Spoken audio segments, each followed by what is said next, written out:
Welcome everyone to Discovery Speaker Series, hosted by the Puget Sound Estuarium. My name's Clarissa and I'll be your host. Today, we like to host these opportunities to allow artists, educators, scientists, or Earth advocates to share about their current work, research, or organization to spark conversations in our community.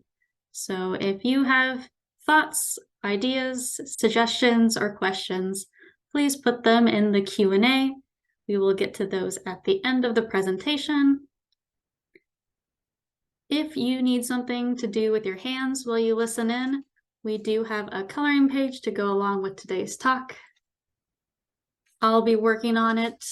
Got my trusty crayons here, so may not be the best looking, but I'll have fun doing it. If you have to leave at any point, or if you think that someone else would really enjoy listening to this presentation, it will be posted on the Puget Sound Estuarium's YouTube channel.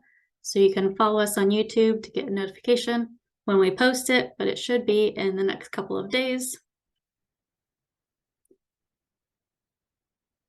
Today, I am very excited to have Danielle Ransier, the Education and Outreach Specialist at Wolfhaven International. Wolfhaven has rescued and provided a home for over 300 displaced captive-born wolves and wolf dogs. They are committed to advancing knowledge about wolves and dispelling misinformation about them. So I hope you're all very excited to learn about them and to speak on behalf of wolves for their recovery. Thanks, Danielle. You can get started whenever you're ready. All right, thank you. Hello, everybody. Good evening. So let me try and share my screen here. We'll have to bear with me. There we go. Can everybody see that okay? Yep. All right, perfect. So, like I was introduced, I'm Danielle Ransier. I'm the outreach and education coordinator, specialist. I don't even know my own name. I'm the specialist at Wolfhaven, and I'm really excited to come and talk to you guys about sanctuary and recovery. So a little bit about Wolfhaven.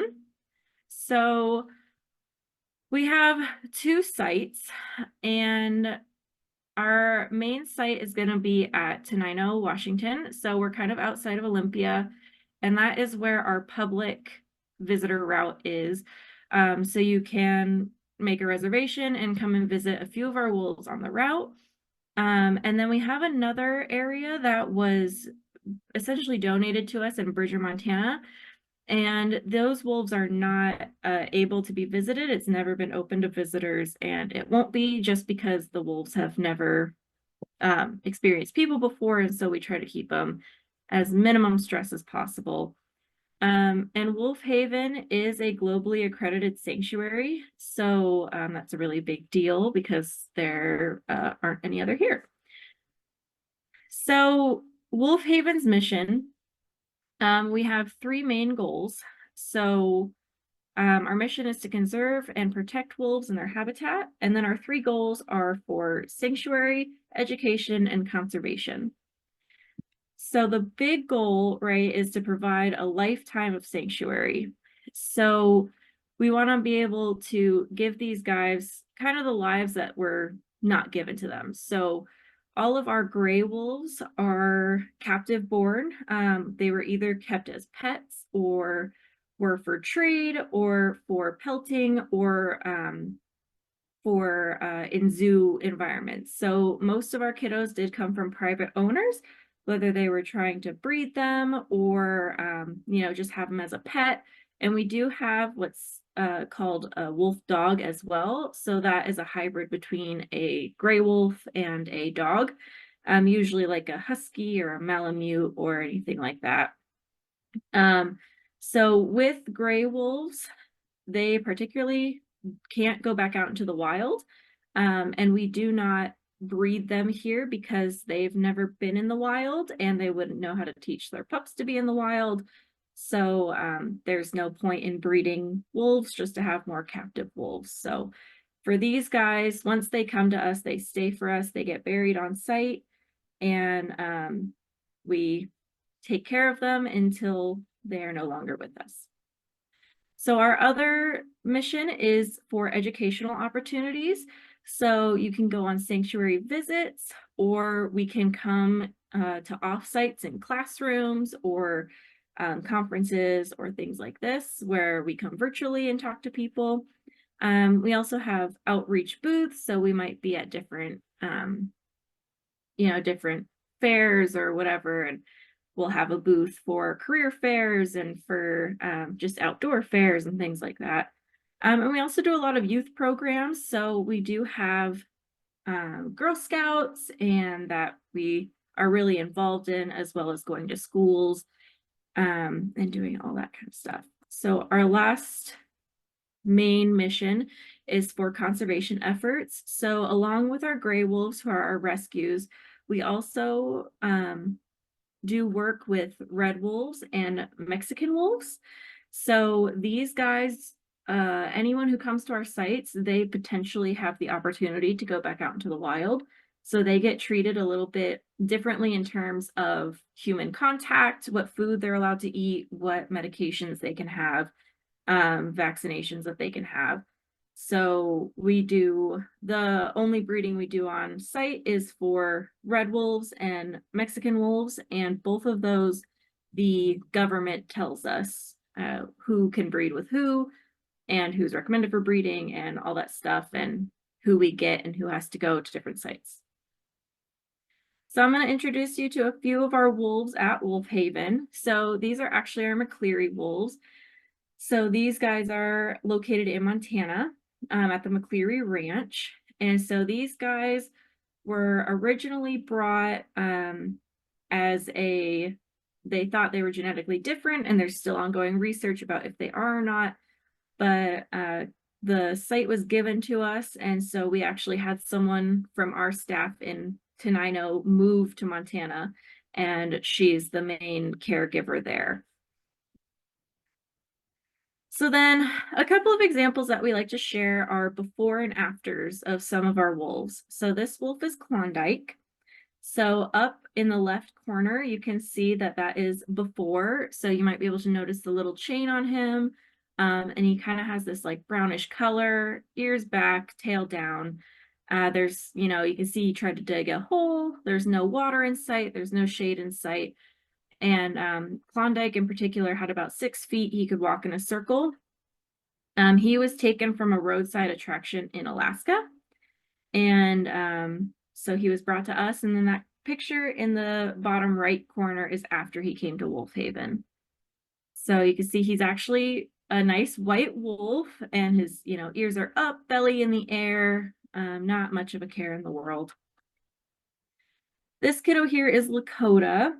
And he actually is a little bit famous. So he was rescued from a breeder in Thurston County, and he had actually broken free of his enclosure twice.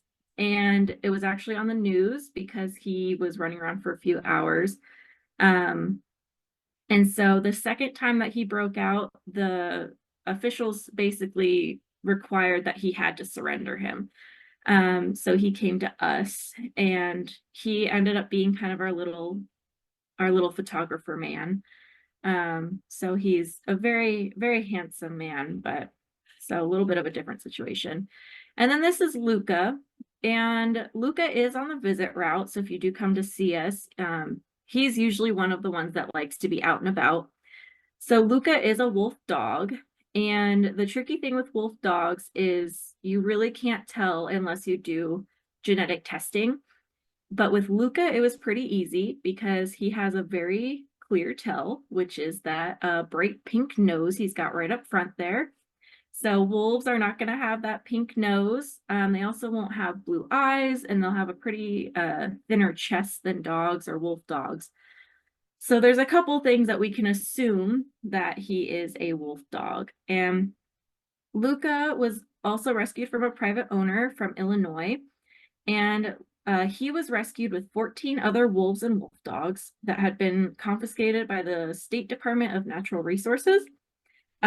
So the breeder did not have the proper permits, and his reasoning was, well, I'm just going to pelt out the animals, so why would I pay to, have proper permits for them? So we were able to take 2 of the animals, and then the other ones were kind of sent out to different facilities. So all of the ones on site were rescued. So then this is London and Lonnie. So they were rescued together from private owners in California. London is the kiddo in the top left, and Lonnie is the one in the top right. So, and then that center photo is before. So you can kind of see again the bits of the differences in kind of behavior and enclosure. Whereas there, they have a plastic shelter, they have pea gravel ground and chicken wire fencing. And then once they came with us, they were able to kind of be who they wanted to be. And so these 2 were in a temporary home. So they were actually had a pit bull rescue. London was handed over by his owner to this rescue because he wanted him to be a Hollywood star. He wanted him to be in movies and commercials, and he found out pretty fast wolves don't care about what we want from each other, from us. They don't care about listening to us like our dogs do. Lonnie was actually found wandering Hollywood Hills, and so both of them were kind of, famous California stars. So this is a pretty cute photo of before and after, and Lonnie had just eaten his food, and so his nose was quite dirty. All right, so one thing that we like to do for these guys, because in the wild, they would generally have a humongous space to run around. Their brains are very active. They're very smart creatures. And even though we give them lots of space, it still can get rather boring. And so we like to make sure that they have lots of fun throughout the year. One of those is pumpkins. So every holiday we try to do something especially fun with them. So they might get stuff throughout the year like horsehair or, chicken feathers or a fun treat or something like that. And this doesn't replace their food for the day. It's just purely an extra snack. So for Halloween, they get meat-filled pumpkins or meat-filled jack-o'-lanterns. So this is Shadow chowing down on a lovely pumpkin here. Another one that they like is their Thanksgiving turkeys. These are some of our more popular enrichments with people and with wolves. So every year the staff all get together and we stuff turkeys with all the fixins. So they get cranberry sauce, mashed potatoes, sweet potatoes, green beans, gravy, and they get stuffed in turkey. And this year we were actually able to work with a butcher, so no turkeys had to be slaughtered on our account. We just collected turkey carcasses, so the insides had been taken out, and then we just kind of had the outside that we could fill. And we also like to give them one Brussels sprout, and every year there is always one thing left behind. No matter if we cover it in something delicious or cook it in something delicious, that Brussels sprout never quite gets eaten. All right, so I'm gonna have a couple videos after this, so I'll need a thumbs up from our lovely hostess if we can hear it or not. But now we're gonna kind of move into conservation efforts. So like I mentioned earlier, we do participate in the red wolf and Mexican wolf program, as well as going around and trying to educate people on gray wolves. And for those of you who didn't know, we do have gray wolves in Washington. So part of our job is also preparing people for wolves and working with people that are already being affected by wolves coming back. So we'll get a little bit more into that. I'm going to play this really short video. Hopefully the sound works for us. Let's see. We're here in Yellowstone National Park to follow some gray wolves and observe the deadly brilliance of the pack. They've learned to cooperate hunting their prey with many acting as one pack. Wolves are a vital part of a healthy Yellowstone ecosystem. They filter out sick and weak animals in herds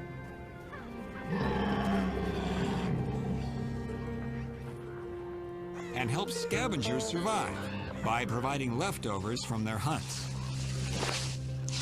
This coyote, however, is not only a scavenger, but also a competitor who's been interfering with the kills of the pack. So once again, the wolves use cooperation to guard their turf and drive out the intruder.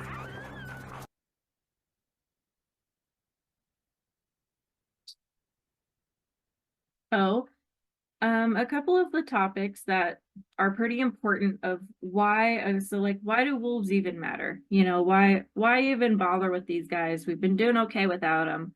Why do we even need them? Well, so wolves, as many of us know, are keystone species. So these guys have pretty much a bigger impact on their environment than other of the top predators in their area. And so these guys hunt a little bit different than other predators we'll see as well. So bears tend to be opportunistic carnivores. So they like to let other critters do the work for them, and then they'll kind of come up and take the spoils. But they're a little bit different than an animal like a cougar. So cougars often hang out on their own, and they're ambush killers. So they like to kind of wait for the most opportune moment. Wolves need to work together in order to get their food. So they aren't going to go after the biggest, strongest elk they can find, because elks can kick, they have big antlers, they can bite. You know, if there's a giant herd of them, they're not going to be able to really stand a chance against them. So what they do is they can actually either smell or observe or basically chase out the weakest of the group. So somebody who's sick, elderly, you know, super young, any of those, and they go after those guys. And so they can actually strengthen the herds in that way by not having to either care for an older member of the herd, or if an animal is diseased, getting rid of that disease will keep the herd healthy in the long run. So a lot of times we hear, you know, that the wolves are eating through all of the herds. What they're actually doing is keeping the herds moving, and they're actually cleaning up the oldest and the sickest and the weakest. And so they are really effective in that manner, and that's called the sanitation effect. Another thing they do, we kind of saw it, these guys keep the mesocarnivores in control. So coyotes and wolves do not get along by any means. These guys, they really don't get along. So, and this can actually include dogs as well if they come across a dog. And so these guys really keep them in check. They keep them from overpopulating. They keep them moving. Now, coyotes we do often see as a pest, but they also are really good for keeping the rodent population down, which keeps disease down. But you know, think about the last time you saw a coyote in your area, because mine was in the last week and I live in an apartment. I actually heard them singing outside my apartment at like 2 a.m., which is really creepy. And coyotes are extremely adaptable. And so being able to kind of keep that population in check is really important for the safety of our pets and ourselves, as well as keeping the balance of nature kind of clean and healthy and all that good stuff. And then another thing, kind of like we already touched on, so we have the trophic cascade. Basically, you know, one thing affects another thing affects another thing. It's kind of like a big waterfall.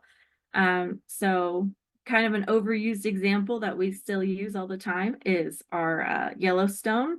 So when you take away the wolves, then we see overpopulation of elk and deer. And then when we see that, they no longer move. So they actually eat out all of their food source. And then they kind of push all the other animals that require that food source out. and a lot of them actually end up dying of starvation. And we actually saw a decrease in elk population because they were starving themselves out. So when we bring wolves back in, it really helps keep things balanced and keeps things in order. And like I said, they don't go after the biggest, strongest leader. They're going to go after somebody who's sick or elderly. So rather than having them starve out, they kind of, go out in a more natural, balanced way. And then what we also see is when wolves make a big kill like that, so big elk, big deer, other animals benefit from that as well. So beyond getting nutrients in the soil, you'll see that decomposers come by, bears, ravens, all that good stuff, that they can come and pick things clean. So they're also actually feeding other creatures besides just themselves. So we have two main R's of recovery. The first one is reintroduction. So reintroduction is basically when you take one wolf and pop it somewhere else. So it's a really human introduced thing. So whether they're captive born, so like at a place like Wolf Haven, if we breed them and raise them and then take them to a spot and put them there, that's what we call reintroduction. And so we saw reintroduction in Yellowstone. And just recently there was reintroduction into Colorado. So that's very human-based kind of an action. And then there's recolonization, which means that those wolves came there on their own, or that creature came there on their own. So we saw recolonization in Washington. So Washington's rule basically is we're not allowing reintroduction, but we will allow recolonization. So we're not bringing them back, but we're not going to stop them from coming. So there's a lot of challenges with wolves coming back. And Washington has been one of, if not the most successful in the states of bringing wolves back in or allowing them to come back in, because we saw it coming and we prepped before it was happening. So we have a organization or a group called WAG, so Wolf Advisory Group, and basically it's stakeholders from different groups that come together and make recommendations for the state for different things. And it was actually created by Washington Fish and Wildlife. So you have livestock owners, hunters, conservationists, all that kind of stuff. They all come together. And so the main challenges that we see with wolves coming back is wolves coexisting with humans. So basically being able to make an adaptable world for them. So on the very far left, you can kind of see one of those over the highway bridges to make kind of pathways. One of the issues is wolves, unlike coyotes, will not go through a town. So when they aren't able to expand in that way, then we can see some kind of issues with packs fighting and inbreeding and all that kind of stuff. Another big issue, of course, is wolves coexisting with livestock. And this is kind of a challenging one just because where all the wolves are right now is where all of the ranchers are. And that's not because they want to go and attack all the livestock. That's just where the pathways are and where the space is. But all of the policymakers are in the cities. So us over here on the West Coast who aren't dealing with wolves are the ones making the decisions. And the ranchers kind of just have to deal with it. So this is one of the really challenging parts of living with livestock. And then also just people coexisting with people. We have a different view than the person next to us, than our coworker, than our friend, than our parent. And all of them are valid and important. And so it's kind of, how do we work together so that everybody can have an equal compromise and we can kind of keep the population growing without causing too much issues for one group over another. So like I mentioned, one of our jobs is, or one of our programs is the Mexican wolf. And this is kind of a outdated title. So they are no longer part of the SSP. They are part of the SAFE program. So that is Saving Animals from Extinction. And so we participate in breeding and releasing. We had within conservationists, a famous pack, because we had a pack that was born and raised in captivity, but once they were released as a pack, they were able to take down a full-grown elk in 2 weeks. And so, or 3 weeks rather. And so that was a very exciting thing to see them kind of from the start to the end, and be able to see them go out and be in the wild and help the population. So when the program started, there were only 7 of these guys left. And so every Mexican wolf you see now has descended from them. And so it's also a very cool project of working with the states as well as Mexico.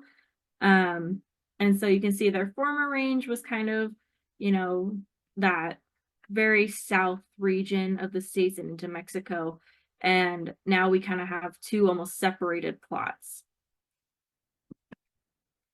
So here's some puppies. So part of our job, of course, is the breeding program. And that always comes with benefits of having cute little puppies hanging around. So not every puppy is going to be able to go into the wild. Basically, we're looking at what genetics do we need represented out into the wild, and what genetics are going to be the healthiest and the most viable. And so we're trying to, whatever wolves can't go out into the wild, we want to make that genetic pool as big as we possibly can. And also it's quite hard to send a whole pack out into the wild. It is kind of an ideal situation, but it's definitely difficult, especially with such a small population when you're starting out. And so one thing that we do with both the reds and the Mexican wolves is doing what's called pup fostering. So basically there's a very small window, but you can take pups of a captive litter and put 1 or 2 into a wild parent's den, a wild mom's den, and hope that she accepts them. And when they do, then they get raised by wild parents, but those genetics are now out into the wild. And when we do things like that, we radio color them, and they do get vaccinated and all that kind of stuff. So they're going out as healthy as possible. So then another one that we do is the Red Wolf program. And these are also no longer species survival plan. They are in the SAFE program.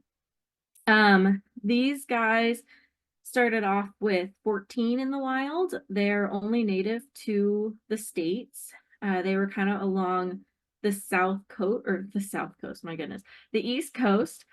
And the program actually started in Point Defiance Zoo and Aquarium. So that's in Tacoma, Washington. And so we started our breeding program, and 8 wolves were released into North Carolina. And it was the first large carnivore reintroduction ever. And so it was very exciting. And so you can kind of see their past range versus where they are now. And even then is just, it's pretty difficult because people working with people is really hard.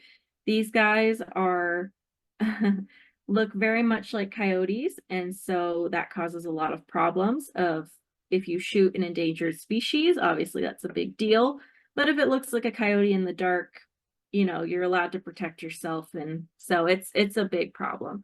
But also just recently we found a population that just recently found it, we didn't know it existed, of red wolves, and so that was pretty cool. And also shows that even very large species can hide themselves from the most indulgent of scientists. So you can kind of see these guys really do look coyote-esque. They don't look like our big fluffy gray wolves. They are bigger than a coyote, but we have seen in the past crossbreeding between coyotes and red wolves just because there's not a lot out there. So that's another problem of why we're trying to get so much genetic diversity out there, so they have plenty of kiddos to pick from and keep that pool strong. So then we have our gray wolves. And like I said, there's no program for releasing gray wolves into Washington, but we aren't stopping them from getting there. So that map is very small. Hopefully y'all can see it. So when we do see gray wolves out in the wild, we like to collar them to just make sure that we know where they're going and be able to help if there are depredations. So if somebody's livestock gets killed, we can keep a better eye on that. And in 1973, there were 0 gray wolves in the lower 48 states except for Minnesota. And so in like 1995 to 96, that's when the Yellowstone National Park recovery started, and it was almost like kind of ground zero, because it was protected and a really good area, and also a very good area just to study and kind of see how they impacted and go from there. So these guys are making a comeback. We do actually have packs down in California, which I'll talk about in a minute. And we have quite a few packs up here. But this is their kind of historical range. So all the gray is gray wolves, and then including the Mexican wolves, because they are a subspecies of gray wolf. And then that red is where the red wolves are. And then by the 1970s, this is what our map looked like. There is a tiny red dot on the East Coast for the red wolves, and that's about what we're looking at for the population. Essentially, when we came here, we brought those kind of old European tales about wolves being, you know, the big bad wolf at your door, and Little Red Riding Hood, all the bad wolf lore. And so we essentially wiped them out. People were getting paid $100 per wolf. And even if you weren't necessarily pro killing wolves, you know, back then $100 a pelt is feeding your family. So if you can get 10 pelts, you're set for a really long time. And there was no limit to how many you could kill. So this is now what we're currently looking at. So you can see that red is quite a bit bigger. And we actually they just did the reintroduction in Colorado. And so we are kind of growing back. They are coming down from Canada. They found a nice pathway through Idaho. So we are seeing that kind of big pathway there. Some states still aren't very happy about them coming back. So it's been interesting to watch them trying to get around all of that. So these, we have a couple of goals. So when you protect a species, so gray wolves are protected in Washington and federally, you have to kind of have a wolf plan or a plan set for them. So our Washington wolf plan is we want to maintain a sustainable wolf population, manage and minimize the wolf livestock conflict. You want to maintain sustainable prey population for carnivores and for humans, so for hunters and farmers and, you know, all that stuff, and then public understanding and education. So all of those together are just ways that Washington wants to make sure everybody's taken care of and the wolves are able to sustain a healthy environment as well as all of their prey and their environment. So down in the bottom right, you'll see that we have our wolf advisory group. So just an example, they have a nice big fancy conference room now, but they like to all come together and come with a list of things that they need to make decisions on or figure out or help kind of just help fisheries and wildlife understand the different perspectives and how everything's being affected.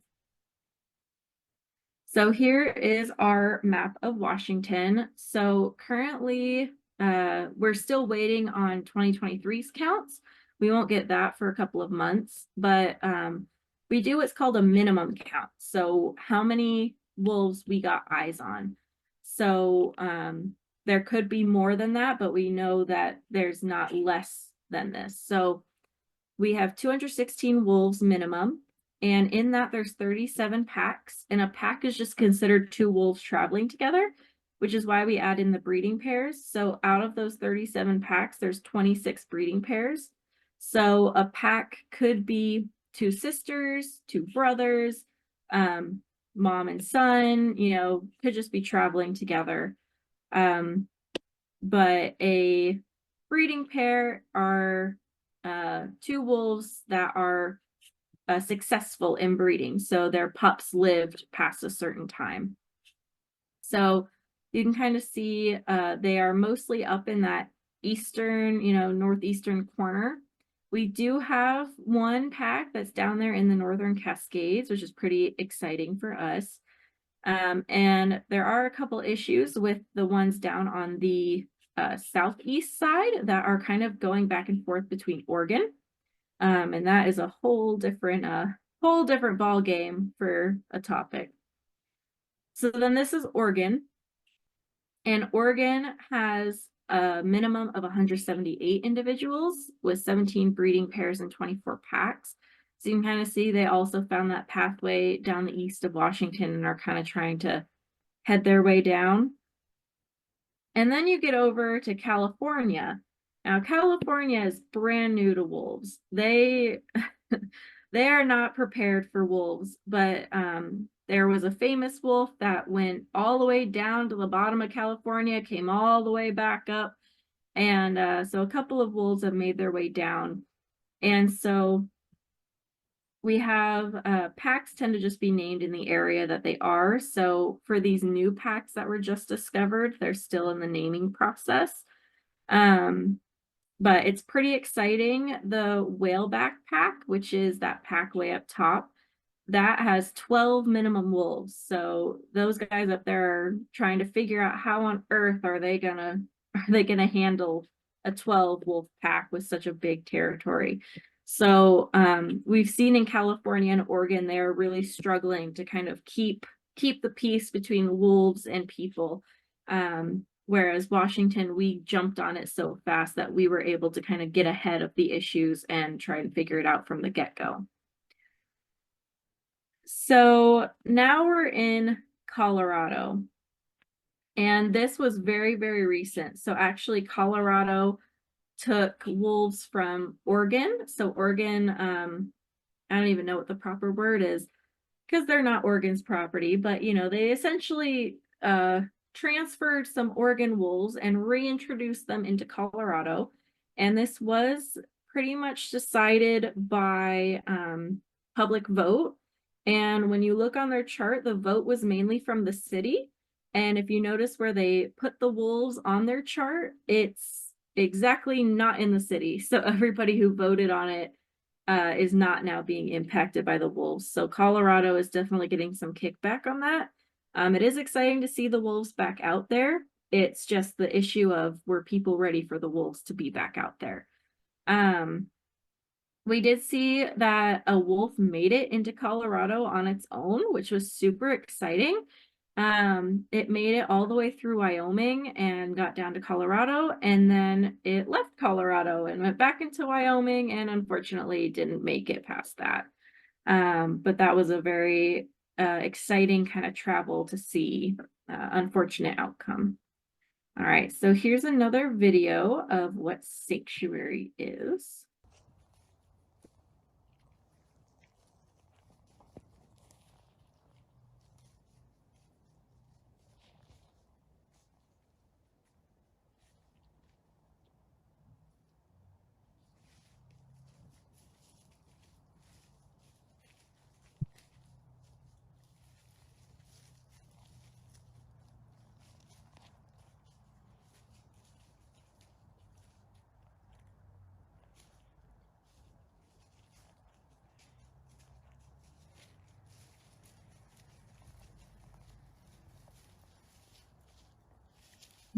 Quick little pee.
our main goal at the end of the day is we just want to have coexistence and peace for everybody.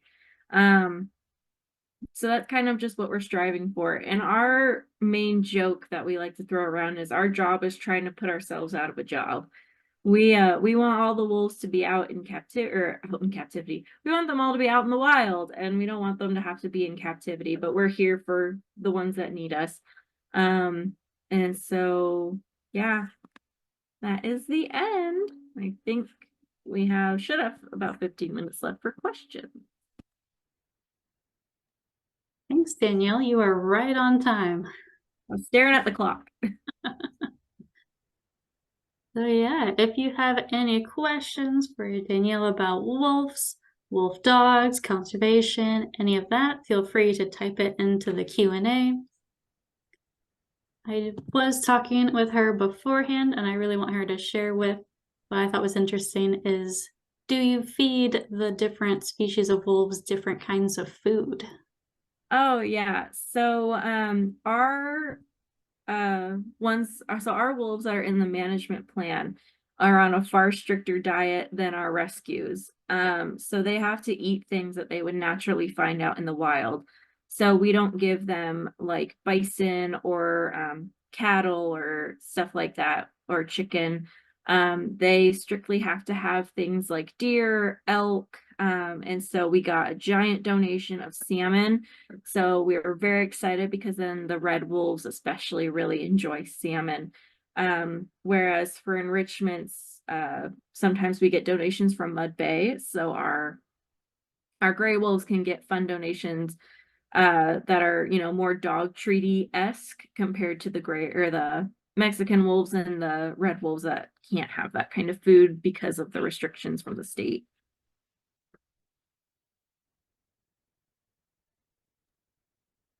We have another question here for you. Someone thought that red wolves were gray wolf coyote hybrids, at least in recent times. Yeah, so when I originally learned about them in like 2014, that's what it was considered, is that they were gray wolf and coyote hybrids. With later, and I mean, science is changing every day. So with our more kind of current research, we're finding that they actually are kind of their own species. And a lot of hybridizing came from when there weren't enough of a population, they were breeding with coyotes. So you're kind of having that coyote hybrid. But with the most recent genetic data, they are kind of their own little species.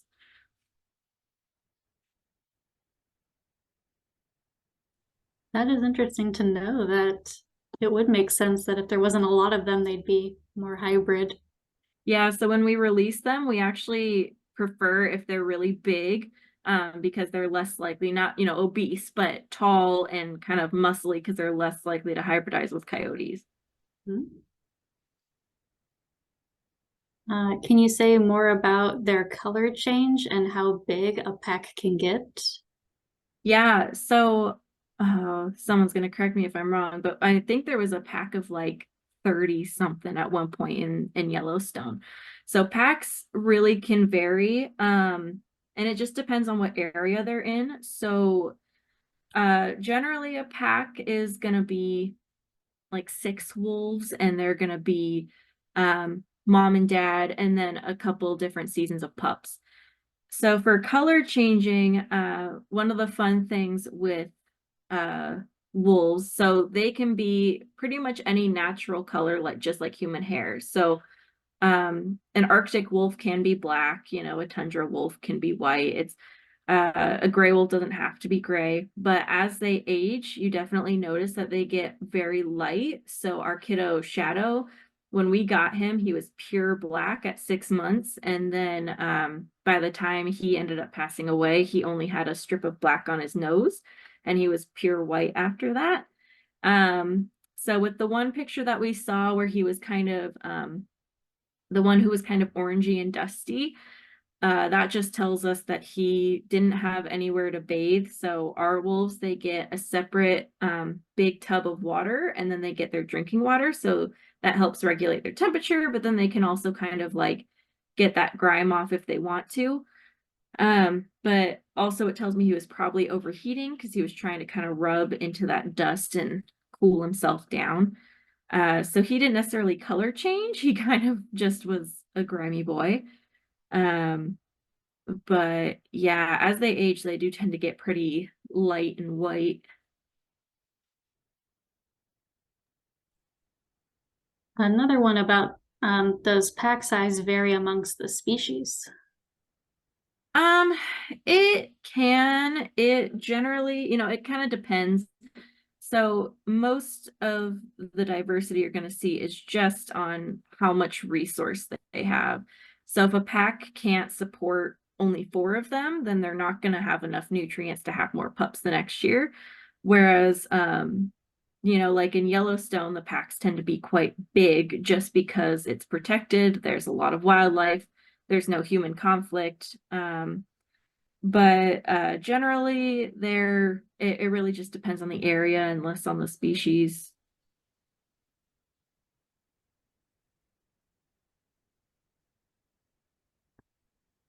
What happens to the bred pups that don't get released? So yeah, that's a really good question. So oftentimes either they will stay with us or they'll move to different facilities. So the state we don't really have any say in it. So the state will say, okay, this wolf needs to be moved here, this wolf needs to be moved there, and it's all done with a lot of intention. So if a group is recommended or a pair is recommended for breeding, it's because they have a plan for those pups, whether it be, okay, they're going to move to this facility so that those genetics can be spread over there, or if it's going to be they're going to stay here, or if it's going to be the intention is to release them. So all of the pups are bred with very well put intention. So if they don't get released into the wild, that just means that they're going to be put into a different facility that's also participating in the program to either help move the genetics along or to be ambassadors like our 2 that are up front are. We have a Mexican wolf hodari who is a lovely ambassador, but he's a little too friendly with people to ever be released into the wild. So he's a very good ambassador for us to be up front. Nice. How do you keep pups wild for release, and how many get released each year, and where? Oh, wow, many good questions. So red wolves, they have a specific site. So they get released into North Carolina, and that site may end up having to change just because of human conflict there. And so when we suspect that we plan that a wolf or a pup or anything is going to be released, if there's even a minuscule of a chance, they basically get minimal human contact. You only go in there when you need to. The only real contact that red wolf puppies get or Mexican puppies get is they get their vaccination shots, which is, as you can imagine, a very unpleasant experience, which, as terrible as it sounds, is actually kind of good for them because they're less likely to want to go near people. So like, oh, the last people, they, stole my blood for science and, poked me and I wasn't comfortable. So they so they get really, really minuscule time with people. And so if you ever see any of those up on the visitor route or where you can see them, they will not be able to be released because they're clearly okay with people. So in the sanctuary with our map, you can see we have a ton of enclosures in the back that are very far away from people. And those are where we kind of try to keep our potential pre-releases. And when we do pup fostering, when they're super, super tiny, we're talking like days old. So they don't even they don't know what the world is yet. So those guys have absolutely no concept of people at that point.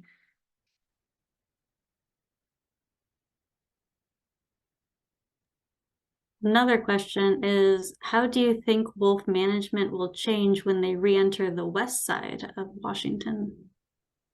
Um, so I think people are gonna maybe have second thoughts about their initial, because we we don't want people to be all gun-ho wolves without knowing kind of why it's important for them to be there and how to work with them.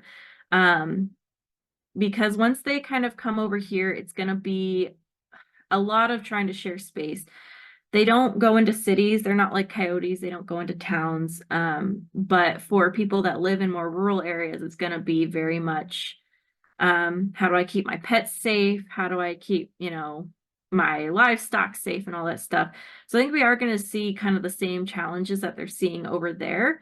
And it's just going to be a lot of preparing people for a couple of the changes. And that could be hunters to know that, the herds are going to be moving, or making sure that you're tucking away your garbage tight. It's kind of just like living with bears and cougars. If a bear comes into the city and you've never seen a bear before, it might be kind of alarming. Whereas if you're like, oh, there's a bear coming down my street, okay, I know I need to, like there's a bear in my area, I gotta tuck away the food, don't leave my cat out at night, kind of all that stuff. So it's gonna be a really cool thing and a really good thing, but it's something we have to be prepared for. On that note, can you describe any steps that have been taken to address or reduce the landowner and stock owner objections? Yeah, so it's been really cool. So there is a program in Washington State where if your cattle or your pet or any of your creatures have gotten hurt or killed by livestock, you get or by livestock, by wolves, you do get compensation for that. Um because like if you think about the fact of um having, say a female cow gets killed, gets depredized, then not only did the farmer lose money from her, but they also lost money from the baby she produces after that, the milk she produces, the baby that baby might produce, or the meat that baby might produce, for multiple generations if she's a young cow. So it's Washington has been really good about acknowledging that and trying to take good steps. There's also programs for range riders. So the biggest deterrent for wolves is people. So trying to hire people to go out onto properties and be able to just ride the land. Also being able to help put up non-lethals, and so that can be like a rag box or flagery and all that kind of stuff. So there's just a lot of steps that Washington tries to take, but then say you have a problem child and they keep coming back, you can go to petition to state to have lethal removal, which of course is what we want to be the last thing to do. But if they are going to then teach their young, hey, there's this really easy meal over here, we can keep feeding over here, that's going to cause a lot of dangers, not only for the people, but also for the wolves. So if it means that we have to take out one problem child, unfortunately, that just has to be the solution for the rest of the pack's safety and for people and cattle safety.